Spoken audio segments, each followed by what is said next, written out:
രാഹുൽ ഗാന്ധി അദ്ദേഹത്തിൻ്റെ രാഷ്ട്രീയ ജീവിതത്തിൽ ആദ്യമായി ഒരു ഭരണഘടനാ പദവിയിൽ വരികയാണ്. പ്രതിപക്ഷ നേതാവ് ഔദ്യോഗികമായി ക്യാബിനറ്റ് റാങ്കാണ്.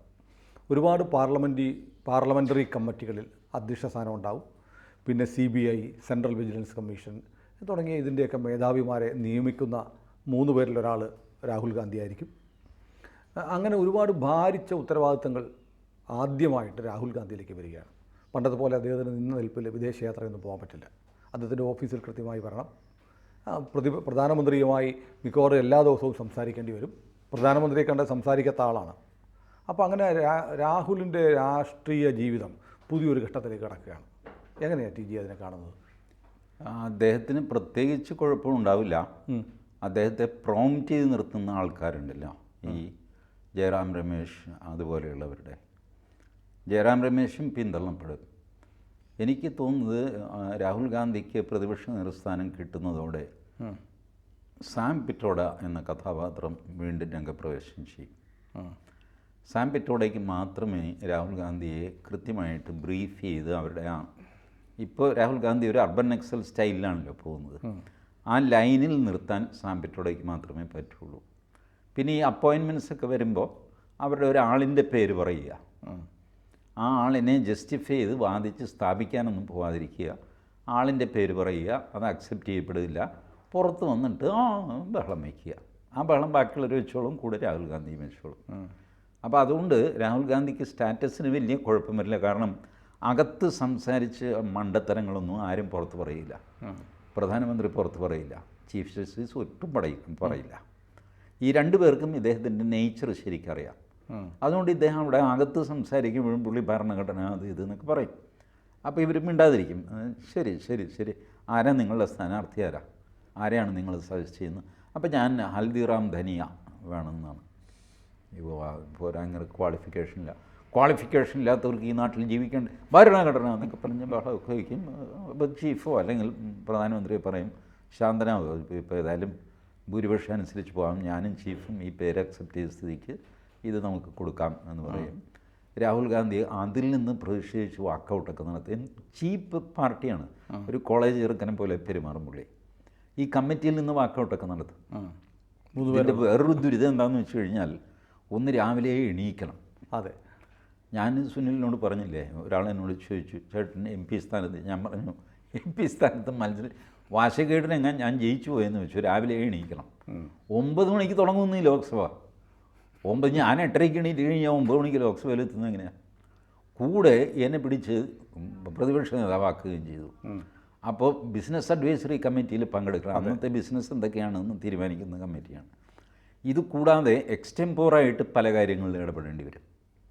പ്രതിപക്ഷ നേതാവെന്ന് പറയുമ്പോൾ പ്രതിപക്ഷത്തിന് മൊത്തമായിട്ട് അദ്ദേഹം അഭിപ്രായം പറയേണ്ട അവസരം വരും. അത് ലോക്സഭയിൽ പറയണം, അപ്പം തന്നെ പറയണം, എല്ലാവരെയും നിർത്തിക്കൊണ്ട്. അപ്പോൾ ഇത് പറഞ്ഞാൽ DMKക്ക് എങ്ങനെ തോന്നും, TMCക്ക് എന്ത് തോന്നും, ഇതൊന്നും ആലോചിക്കാനുള്ള റേഞ്ച് രാഹുൽ ഗാന്ധിക്കില്ല. രാഹുൽ ഗാന്ധി എന്തെങ്കിലും പറയും, അതേ ചൊല്ലി കശപിശ ഉണ്ടാവും. ഇപ്പോൾ കൊടിക്കുന്നിൽ സുരേഷിൻ്റെ നോക്ക്, ക്രിട്ടിക്കലായിട്ടുള്ള അവരുടെ ഇന്ത്യ മുന്നണിയിലെ മെമ്പറാണ് മമതാ ബാനർജി. സെൻസിറ്റീവാണ്, ക്രിട്ടിക്കലാണ്. അവരെ അറിയിക്കാതെയാണ് കൊടിക്കുന്നിൽ സുരേഷിൻ്റെ പേര് അനൗൺസ് ചെയ്തത്. അവർ ക്ഷോഭിച്ചു കഴിഞ്ഞപ്പോൾ അവരെ നേരിട്ട് വിളിച്ച് കാണാൻ പറയേണ്ടി വന്നു രാഹുൽ ഗാന്ധിക്ക്. എൻ്റെ പൊന്നി ജയിച്ചതെന്ന് അവസാനം ജയിച്ച് സമ്മതിച്ചു. ഇതൊന്നും ശരിയല്ല കേട്ടോ, അല്ല അത് ഇനി വരാതെ നോക്കിക്കോളാം, ഇത്തവണത്തേക്ക് രക്ഷിക്കണം എന്ന് പറഞ്ഞിട്ട് അവർ സമ്മതിച്ചിട്ടുണ്ട്. ഇപ്പം എപ്പോഴാണ് അവർ മാറുന്നതെന്ന് അറിഞ്ഞുകൂടാ. അപ്പോൾ ഇങ്ങനത്തെ ഈ ഫൗപോ എന്ന് ഇംഗ്ലീഷിൽ പറയുന്ന ഈ അബദ്ധങ്ങൾ നിരന്തരം രാഹുൽ ഗാന്ധിക്ക് ഉണ്ടാകുമെന്നാണ് എൻ്റെ പ്രതീക്ഷ. In spite of the prompting by Jairam Ramesh and Sam Pitroda വന്നു കഴിഞ്ഞാൽ ജയറാം രമേശിൻ്റെ ഷൈനിങ് കുറയും. അതിൻ്റെ ഒരു ചെറിയ അടുക്കള വഴക്ക് വേറെ ഉണ്ടാവും.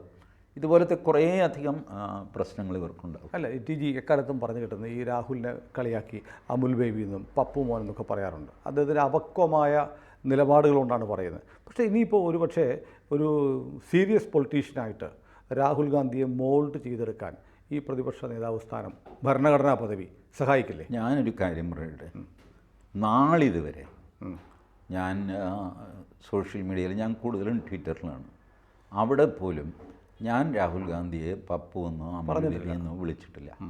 I never call such names for any politician whosoever. ഇപ്പോൾ വളരെ പോപ്പുലറാണ് പിണറായി വിജയനെ ഇരട്ടച്ചങ്കൻ എന്ന് വിളിക്കുന്നത്. ഞാൻ വിളിച്ചിട്ടില്ല. ഇപ്പോൾ അതല്ല കാരണഭൂതം ഇതൊക്കെ പറയാറുണ്ട്. കാരണഭൂതൻ എന്ന് ഒരു തവണ ഞാൻ ഈ രാത്രി ഉറക്കം വരാതെ ഈ ഇതിൽ നമ്മുടെ കേരയിൽ സഞ്ചരിക്കുന്നു. അപ്പോൾ കുറച്ച് കഴിഞ്ഞപ്പോൾ കേരയിൽ നിന്നു. മുന്നോട്ട് റെയിലില്ല. ആകാശത്ത് ഇങ്ങനെ നിൽക്കുക ഈ കോസ് വേയിൽ തൂണുകളുടെ മുകളിൽ. താഴെ ഇറങ്ങാനും പറ്റില്ല, കാരണം ചാടാൻ പറ്റില്ല, നല്ല ഹൈറ്റിലാണ്. അപ്പോൾ അങ്ങനെ ഒരു സ്വപ്നം കണ്ട് ഞാൻ ഞെട്ടി എണീക്കുന്നതായിട്ട്. അപ്പോൾ ആളുകളെല്ലാം കൂടെ എന്നെ ഇവാക്യുവേറ്റ് ചെയ്യാൻ എങ്ങനെയെങ്കിലും അവിടെ നിന്ന് അപ്പോൾ ആൾക്കാർ പ്രാകുന്നു. ഈ കളവിന് വേറെ പണിയില്ല, മനുഷ്യൻ ജോലി ഉണ്ടാക്കി വയ്ക്കാനായിട്ട്. നമ്മുടെ നാട്ടിൽ കൂവല്ല.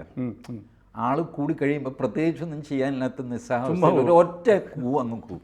ഈ കൂവലും സംഗതിയൊക്കെ ആയിട്ട് താഴെ ബഹളം നടക്കുന്നു. ഞാൻ എന്നെ എങ്ങനെയെങ്കിലും താഴെ ഇറങ്ങുന്നു. അപ്പോൾ അതിൽ ഞാനിങ്ങനെ ഈ കാരണഭൂത നിവാരണ മന്ത്രം എന്ന് പറഞ്ഞിട്ട് ഒരു ശ്ലോകം തല്ലിക്കൂട്ടി എഴുതിയിരുന്നു. അതിൽ മാത്രമാണ് ഞാൻ ഈ കാരണഭൂതൻ എന്നുള്ള വാക്ക് ഉപയോഗിച്ചത്. അത് തീർത്തും തമാശയ്ക്കും അതിനെ ഉപയോഗിച്ചിട്ട് അതിനാരും കുറ്റം പറയുകയോ CPM-കാർ പോലും ദേഷ്യപ്പെടുകയോ ഒന്നും ചെയ്തില്ല. കാരണം പ്യുവർ സറ്റയർ ആയിരുന്നു അത്. അവരും ചിരിച്ചു, ആസ്വദിച്ചു. ഈ കേരളയിൽ നിന്ന് രക്ഷപ്പെടണമെങ്കിൽ കാരണഭൂതൻ തന്നെ കനിയണം എന്നുള്ള രീതിയിലാണ് ആ ശ്ലോകം പോകുന്നത്. അപ്പോൾ അങ്ങനെ ഒരു തവണ ഞാൻ ഇതുപോലത്തെ ഇരട്ടപ്പേരൊന്നും ഉപയോഗിക്കാറില്ല എൻ്റെ ഒരു ഡിസിപ്ലിൻ വെച്ചിട്ട്. ബട്ട് എനിക്ക് ഇവരെ പറ്റിയൊക്കെ വിലയിരുത്തലൊക്കെ ഉണ്ട്, അതൊന്നും ഇല്ലാഞ്ഞിട്ടൊന്നുമല്ല. ബട്ട് അനാവശ്യമായ വാക്കുകൾ ഞാൻ ഉപയോഗിക്കാറില്ല. വെട്ടുപിഴച്ച് 1-2 തവണ ഇതുപോലെ എന്തെങ്കിലും ഉപയോഗിച്ച് കാണും. ബട്ട് രാഹുൽ ഗാന്ധിയുടെ മെച്യൂരിറ്റി ഇനി അദ്ദേഹത്തിന് ഉണ്ടാകുമെന്ന് ഞാൻ കരുതുന്നില്ല. ഈ പ്രായത്തിൽ നിങ്ങൾക്കൊരാളുടെ ക്യാരക്ടർ മാറ്റാൻ പറ്റില്ല. ഒരാളിൻ്റെ ക്യാരക്ടർ നിങ്ങൾക്ക് കുറച്ചെങ്കിലും മാറ്റണമെങ്കിൽ ഒരു 20 വയസ്സിനുള്ളിൽ അത് മാറ്റണം. 5 വയസ്സാണ് ഹിറ്റ്ലർ പറഞ്ഞിരിക്കുന്നത്. 5 വയസ്സിൽ താഴെയുള്ളൊരു കുട്ടിയെ എനിക്ക് തന്നാൽ അവനെ ആരാക്കണമെന്ന് പറഞ്ഞാൽ ആക്കിത്തരാം. ഇതാണ് ഹിറ്റ്ലറിൻ്റെ. Because before the 5th year you have to change the character. You can change it. After 5th it is not possible. ഇതാണ് ഹിറ്റ്ലർ പറഞ്ഞത്. നമുക്കതൊരു 20 വരെ നിരക്കി കൊണ്ടുപോകാം.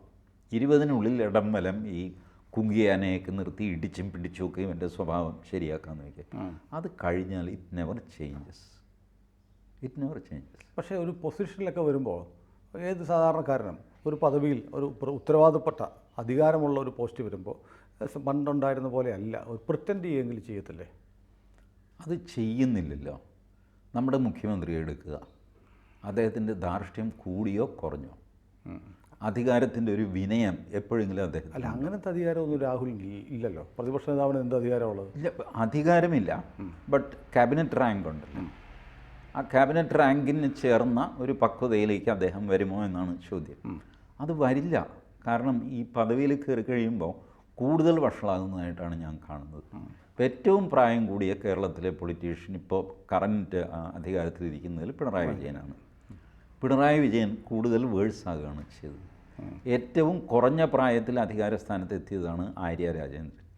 ആര്യ രാജേന്ദ്രൻ കൂടുതൽ അലമ്പിലേക്ക് പോവുകയാണ് ചെയ്തത്. സോ ആൾക്കാരുടെ ക്യാരക്ടർ ഈ പദവിയോടുകൂടി കുറച്ചുകൂടെ ഗ്രേസ്ഫുള്ളായിട്ട് പെരുമാറാൻ പഠിക്കുന്നു എന്നുള്ളത് മാറിയിട്ട് കുറേ കൂടെ വഷളാവുന്ന സ്ഥിതിയാണ് കണ്ടുവരുന്നത്. അതിൻ്റെ ധാർഷ്ട്യം കൂടെ കലരുന്നു. അവരുടെ ബേസിക് ഒരു അൺറൂലി സ്വഭാവമുണ്ട്. അതിൻ്റെ കൂടെ ഒരു ഹ്യൂബ്രിസ്മിനെ എന്നെ ചോദ്യം ചെയ്യാൻ ആരുമില്ല. അതാണ് ഈ ആര്യ രാജേന്ദ്രനൊക്കെ പറ്റിയത്. മേയറുടെ കാറിനെ ഓവർടേക്ക് ചെയ്യുന്നോടാ എന്നൊക്കെ ഉള്ള ബാലിശമായ വാശിയൊക്കെ. അപ്പോൾ ഇത് രാഹുൽ ഗാന്ധിക്ക് അദ്ദേഹത്തിൻ്റെതായ ഇതുപോലത്തെ വാശികളുണ്ട്. അപ്പോൾ ആ വാശികൾ വർദ്ധിക്കുകയുള്ളൂ, കുറയില്ല. അല്ല, ഈ പ്രതിപക്ഷ നേതാവായിരിക്കെ നിൽക്കുന്ന ഇപ്പിൽ 1 മാസം 2 മാസത്തേക്കൊക്കെ വിദേശത്തേക്കൊക്കെ പോകാനൊക്കെ അങ്ങനെ പറ്റുമോ? ചെയ്താൽ എന്ത് ചെയ്യും? അദ്ദേഹം ചെയ്യുകയാണ്. എന്ത് ചെയ്യും? ശിക്ഷിക്കാനൊന്നും വകുപ്പില്ല. പിന്നെ 2 മാസം പാർലമെൻറ്റ് ഇല്ലാത്ത സമയമുണ്ടല്ലോ, അപ്പം മുങ്ങാമല്ലോ അങ്ങർക്ക്. പാർലമെൻറ്റ് കൂടുമ്പോൾ അവിടെ ഹാജരായ പോരെ, മുങ്ങാം. അല്ല, ഇപ്പോൾ പലരും പൊതുവെ വിലയിരുത്തപ്പെടുന്നത് രാഹുൽ ഗാന്ധിയെ സംബന്ധിച്ച് അദ്ദേഹത്തിന് കൂടുതൽ ശക്തനാവാനും കൂടുതൽ പഠിക്കാനും ഒക്കെ ഒരു അവസരം ഇതുവരെ ഒരു MP ആയി എന്നല്ലാണ്ട് ഒരു അധികാര ചുമതലയും വന്നിട്ടില്ല. സാധ്യമല്ല സുനിൽ. അതാണ് വയസ്സ് എത്രയായി രാഹുൽ ഗാന്ധിക്ക്? 53, 58? അല്ല, 58 ആയില്ല, 53 മറ്റാണ്. ശരി, ആയിക്കോട്ടെ. ആ പ്രായത്തിൽ 53 എന്നൊക്കെ പറഞ്ഞു കഴിഞ്ഞാൽ ഇനി ഗ്രാഫ് താഴത്തേക്കാണല്ലോ, മുകളിലേക്കല്ല. ഒരു മനുഷ്യൻ്റെ ആരോഗ്യത്തിൻ്റെ ഫിസിക്കൽ ആരോഗ്യമാണെങ്കിലും മെൻ്റൽ ആരോഗ്യമാണെങ്കിലും അത് താഴത്തേക്ക് പോകുന്നതിൻ്റെ സമയമാണ്. Half of your life time is over, more than half is over. So it is very difficult to change. Rarely you will see somebody is changing after the age of 50. Rare species ആയിട്ട് മാറാൻ പറ്റും. അങ്ങനെ ഒരു ഇത് കാണിച്ചിട്ടില്ല പുള്ളി. ഇപ്പോൾ അദ്ദേഹം കോൺഗ്രസ് പ്രസിഡൻ്റ് ആയല്ലോ, അദ്ദേഹത്തിൻ്റെ പെരുമാറ്റത്തിൽ വല്ല മാറ്റം ഉണ്ടായില്ല, വന്നില്ല. കോൺഗ്രസ് എന്തൊക്കെ പറഞ്ഞു കഴിഞ്ഞാലും ഇന്ത്യയിൽ ഇപ്പോൾ BJP കഴിഞ്ഞാൽ നമ്പർ ഓഫ് സീറ്റ്സ് ഒക്കെ ഇരിക്കട്ടെ, പക്ഷേ ടോട്ടൽ സ്പ്രെഡ് ഇന്ത്യയിൽ നോക്കിക്കഴിഞ്ഞാൽ രണ്ടാമത്തെ വലിയ കക്ഷിയാണ് കോൺഗ്രസ്. അതിൻ്റെ പ്രസിഡൻ്റായിരുന്നു, പിന്നെ വൈസ് പ്രസിഡൻ്റായിരുന്നു. ഇതൊക്കെ ആ സമയത്തൊന്നും തന്നെ അദ്ദേഹം ഈ പക്വത കാണിച്ചിട്ടില്ല. പക്ഷെ വേറൊരു കാര്യമുണ്ട് എനിക്ക് പറയാതെ വയ്യ. കാരണം കോൺഗ്രസിൻ്റെ പ്രസിഡൻ്റായിരുന്ന നരസിംഹറാവുവോ ഒക്കെ കമ്പയർ ചെയ്യുമ്പോൾ അവരെക്കാളൊക്കെ ആളുകൾക്ക് പ്രിയപ്പെട്ടവരും കുറച്ച് സ്വീറ്റാണ് രാഹുൽ ഗാന്ധി എന്ന് പറയുന്ന ഒരുപാട് പേരുണ്ട്. അല്ല, അങ്ങനെ ഈ തനിക്ക് വേണ്ടപ്പെട്ടവരോട് സ്വീറ്റായിട്ട് കാര്യമില്ല. ജനങ്ങളും തനിക്ക് വേണ്ടാത്ത ആൾക്കാരോടുള്ള തൻ്റെ പെരുമാറ്റം, അതാണ് തൻ ക്യാരക്ടർ വെളിപ്പെടുത്തുന്നത്. സ്ത്രീകൾക്കും കുട്ടികൾക്കൊക്കെ ഭയങ്കര ഇഷ്ടമാണ് രാഹുൽ. അതെ, കോൺഗ്രസ് സ്ത്രീകൾക്ക്, കോൺഗ്രസ് കുട്ടികൾക്ക്. അല്ലാത്തവരോടുള്ള രാഹുൽ ഗാന്ധിയുടെ പെരുമാറ്റം എന്താ? അവിടെയാണ് ഞാൻ എൻ്റെ സുഹൃത്തിനെ എങ്ങനെ ട്രീറ്റ് ചെയ്യുന്നത് നന്നായിട്ട് ട്രീറ്റ് ചെയ്യുള്ളൂ, ബിക്കോസ് അയാൾ എൻ്റെ സുഹൃത്താണ്. ഞാൻ എൻ്റെ ഒപ്പോണൻറ്റിനെ എങ്ങനെ ട്രീറ്റ് ചെയ്യുന്നു എന്നുള്ളിടത്താണ് എൻ്റെ ആക്ച്വൽ ക്യാരക്ടർ പുറത്തു വരുന്നത്. ഒപ്പോണൻറ്റിനെ ട്രീറ്റ് ചെയ്യുമ്പോൾ ഞാൻ മാന്യതയോടെ പെരുമാറുന്നോ, മാന്യതയോടെയുള്ള ആരോപണങ്ങളാണോ ഉന്നയിക്കുന്നത്? അല്ലല്ലോ. വൈൽഡായിട്ടുള്ള ആരോപണങ്ങൾ, ഈ ഭരണഘടന പൊക്കി പിടിച്ചുകൊണ്ടുള്ള പ്രകടനം, ഇതൊക്കെ എന്ത് കഷ്ടമാണ്. What is that is meant for? ആ ഭരണഘടന തന്നെ ഒരു ചൈനീസ് ഭരണഘടന, ചുവന്ന പറഞ്ഞിട്ടൊക്കെ ആയിട്ട്. അത് ആക്ച്വലി അതിനുള്ളിൽ ഭരണഘടന ഇല്ല എന്ന് വരെ ആരോപണമുണ്ട്. കാരണം ഈ ഭരണഘടനയുടെ ഒരു കോപ്പി ഒരുപാട് പേര് അന്വേഷിച്ചു, ഇദ്ദേഹത്തിൻ്റെ കയ്യിലുള്ളതുപോലെ കിട്ടാനില്ല. അവിടുത്തെ ഇന്ത്യൻ എക്സ്പ്രസ്സിൽ ഇത് വാർത്തയായി. Such a constitution is not available in any book shop. But കുറേയധികം പേര് ഇത് ഈ സൈസിൽ കൊണ്ടുവന്നു. അതിനകത്ത് എന്താണെന്ന് ആർക്കും അറിയില്ല, ആരും തുറന്നു നോക്കിയിട്ടില്ല. കുറേ കടലാസുകൾ ഇങ്ങനെ ഇത് ചെയ്തിട്ട് ഒരു നോർത്ത് ഇന്ത്യക്കാരൻ പറഞ്ഞു, ഒരു പേഴ്സ് വാങ്ങിച്ചിട്ട് അതിൽ എംബോസ് ചെയ്യുക കോൺസ്റ്റിറ്റ്യൂഷൻ ഓഫ് ഇന്ത്യ എന്ന് പറഞ്ഞിട്ട്, ഒരു ബ്രൗൺ പേഴ്സ് വാങ്ങിച്ചിട്ട് അല്ലെങ്കിൽ റെഡ് പേഴ്സ് വാങ്ങിച്ച് കോൺസ്റ്റിറ്റ്യൂഷൻ ഓഫ് ഇന്ത്യ എന്ന് അതിൽ ഗോൾഡൻ ലെറ്റേഴ്സിൽ ഇംപ്രസ് ചെയ്ത് തരും മിനിറ്റുകൾക്കകം പ്രസ്സുകാരൊക്കെ. അതിങ്ങനെ പൊക്കി പിടിച്ചാൽ ഇതുപോലെ ഇരിക്കും. പക്ഷേ ഞാൻ ശ്രദ്ധിച്ചൊരു കാര്യമുണ്ട്, ഏതോ ഒരു ഇംഗ്ലീഷ് ചാനലാണ് അഖിലേഷ് യാദവ് സത്യപ്രതിജ്ഞ ചെയ്തപ്പോൾ നീല കവറുള്ള കിട്ടിയില്ല. ഇത് ഒറിജിനലാണ് അദ്ദേഹം കൊണ്ടുവന്നു. ചോപ്പ് കിട്ടിയില്ല. അത് ഈ സൈസുമായിരുന്നു, ഈ സൈസും അല്ല, നോർമൽ സൈസ് അവൈലബിൾ സൈസ് മാർക്കറ്റിൽ അവൈലബിൾ ആയിട്ടുള്ള അതാണ് കൊണ്ടുവന്നത്. അതെ, അത് ഇതുപോലത്തെയൊക്കെ തട്ടിപ്പുകൾ കാണിക്കരുത്, ചീപ്പ് ഏർപ്പാടുകൾ കാണിക്കരുത്. മാത്രമല്ല അതിനൊരു അർത്ഥമില്ല ഈ ഭരണഘടന പൊക്കി. ഈ ഭരണഘടനയുടെ ഒരു റെവറൻസും അല്ല. അതിനകത്തൊരു ഒരു പ്രധാനപ്പെട്ട സംഗതിയുണ്ട്. ഇന്നലെയല്ലേ 25-ാം തീയതിയാണ് ഈ ഭരണഘടന ഉയർത്തിപ്പിടിച്ചത്. 25-ാം തീയതിയാണ് അദ്ദേഹത്തിൻ്റെ അമ്മൂമ്മ ഭരണഘടനയെ കൊന്നതിൻ്റെ 49-ാം വാർഷികം. പ്രായശ്ചിത്തമായിരിക്കും. ഭരണഘടനയിൽ ഉള്ള വകുപ്പാണ് 352. ആ വകുപ്പാണ് അദ്ദേഹത്തിൻ്റെ അമ്മൂമ്മ ഉപയോഗിച്ചത്. അതിൻ്റെ ദുരുപയോഗമാണ് ഈ ആൾക്കാർക്ക് പ്രയാസം ഉണ്ടാക്കിയതും പ്രശ്നം ഉണ്ടാക്കിയതും ഒക്കെ. അതല്ലെങ്കിൽ it is perfectly all right. ഇപ്പോഴും 352-ാം വകുപ്പ് ഭരണഘടനയിലുണ്ട്. അതിനുശേഷം വന്ന സർക്കാരോ അതിനുശേഷം വന്നവരോ ആരും തന്നെ ഈ വകുപ്പ് എടുത്ത് കളഞ്ഞിട്ടില്ല. Because that is required for this country. ഒരു യുദ്ധത്തിൻ്റെ സമയത്ത് ആഭ്യന്തര കുഴപ്പം ഉണ്ടാവാതിരിക്കാൻ വേണ്ടിയിട്ട് ഒരു പ്രിക്കോഷനായിട്ട് ആഭ്യന്തര അടിയന്തരാവസ്ഥ പ്രഖ്യാപിക്കും. അപ്പോൾ ആരെങ്കിലും എന്തെങ്കിലും അലമ്പ് കാണിച്ചാൽ, സമരം ബഹളം തെരുവിലിറങ്ങുക കാണിച്ചാൽ അവനെ പിടിച്ചകത്താക്കും. ഇവർ ചെയ്തതെന്ന് വെച്ചാൽ ഇത് പ്രഖ്യാപിച്ചിട്ട് വെറുതെ വീട്ടിലിരുന്നവനെ മുഴുവൻ അറസ്റ്റ് ചെയ്തു. ജയപ്രകാശ് നാരായണന് 72 വയസ്സാണ്, ഒരു കിഡ്നിക്ക് തകരാറുണ്ട്. അങ്ങനെ രാത്രി 1 മണിക്ക് അറസ്റ്റ് ചെയ്തുകൊണ്ട് പോയി. എന്തിന്? അങ്ങനെ ഒരു സമരം ഓർഗനൈസ് ചെയ്തിരുന്നു ബീഹാറിൽ, സമ്പൂർണ്ണ ക്രാന്തി എന്നൊക്കെ അതിന് പേരൊക്കെ കൊടുത്തിട്ട്. He was shining just like അണ്ണാ ഹസാരെ. അണ്ണാ ഹസാരയുടെ സമരത്തിൻ്റെ ഒരു 50 ഇരട്ടി ഉണ്ടായിരുന്നു. നമ്മൾ ഇന്നലെ പറഞ്ഞു ജയപ്രകാശ് നാരായണൻ്റെ സമരം ഇതാണ്. അപ്പം അതിനെ നേരിടാനായിട്ട് ഇങ്ങനെ ഒരു ടൂൾ ഉപയോഗിക്കുക, അതൊരു നല്ല കാര്യമായില്ല. അതുകൊണ്ടാണ് ഇന്ദിരാഗാന്ധി വിമർശിക്കപ്പെട്ടത്. അനാവശ്യമായിട്ട് ആൾക്കാരെ, നിഷ്കളങ്കരായിട്ടുള്ള മനുഷ്യരെ, എതിരായ പൊളിറ്റിക്കൽ ഓപ്പണൻ്റ് എന്നുള്ള രീതിയിൽ സകലവരെയും അവർ പിടിച്ച് അകത്താക്കി. അപ്പോൾ അത് എന്നിട്ട് പിന്നെ ഭരണഘടന അവർ മാറ്റിമറിച്ച് 76-ലാണ് 42nd അമെൻമെൻ്റൊക്കെ വന്നിട്ട് സമ്പൂർണ്ണമായിട്ട് ഭരണഘടന അട്ടിമറിക്കുകയും പ്രിയാമ്പിൾ പോലും അട്ടിമറിക്കുകയൊക്കെ ചെയ്തത്. ഇതൊന്നും രാഹുൽ ഗാന്ധിക്ക് അറിയില്ല. കാര്യം എന്താണെന്നറിയാമോ? രാഹുൽ ഗാന്ധിക്ക് ഇപ്പോൾ എനിക്ക് ഉറപ്പില്ല, സുനിൽ പറഞ്ഞ വാക്കിൻ്റെ പുറത്ത് ഞാൻ എടുക്കുകയാണ്, 53 വയസ്സ്. 1975 എത്ര വയസ്സാണ് ഈ മനുഷ്യന്? 49ഉം 4 വയസ്സ് അല്ലേ? 4 വയസ്സുള്ള പയ്യന് എന്തറിയാനാണ് അടിയന്തരാവസ്ഥയെപ്പറ്റി? അന്നൊരു 15 വയസ്സെങ്കിലും 15 വയസ്സുണ്ടാവുക, ഒരു പൊളിറ്റിക്കൽ അവയർനെസ്സും ഉണ്ടാവുക. അങ്ങനെയുള്ള ആളിന് മാത്രമേ അടിയന്തരാവസ്ഥയെപ്പറ്റി അറിയാൻ പറ്റുള്ളൂ.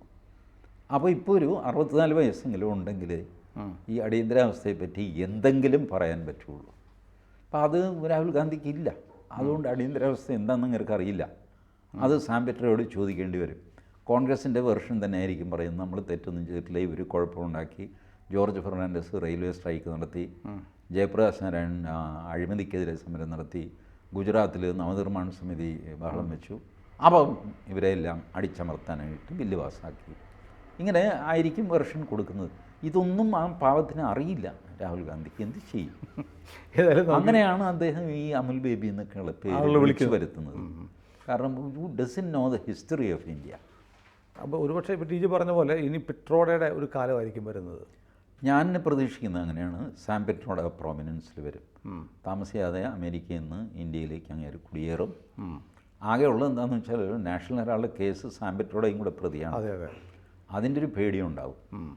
ആ കേസ് ഇങ്ങനെ ഇഴഞ്ഞിഴഞ്ഞ് അടികൊണ്ട ചേരയെ പോലെ അതൊക്കെ വരും അല്ലേ? അത് വരും, ഉറപ്പായിട്ട് വരും.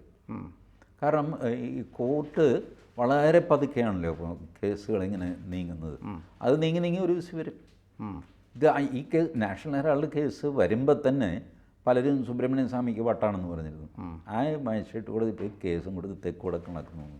ബട്ട് ഫൈനലി ഒരു ദിവസം ഈ മജിസ്ട്രേറ്റ് കേസ് കോഗ്നൈസൻസിലെടുത്തിട്ട് സമൻസ് അയച്ചു. സമൻസ് അയച്ചപ്പോൾ ഇവർക്ക് വന്ന് ജാമ്യം എടുക്കേണ്ടി വന്നു.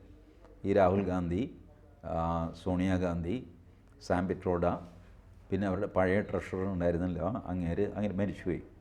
6 പേര് ഇതിൽ പ്രതിയായിട്ട് ജാമ്യം എടുത്തു. മജിസ്ട്രേറ്റ് കോടതിയിൽ വന്നു. ബിക്കോസ് നിയമത്തിൻ്റെ വഴിക്ക് പതുക്കെ നിങ്ങളെ പിന്നാലെ വരും.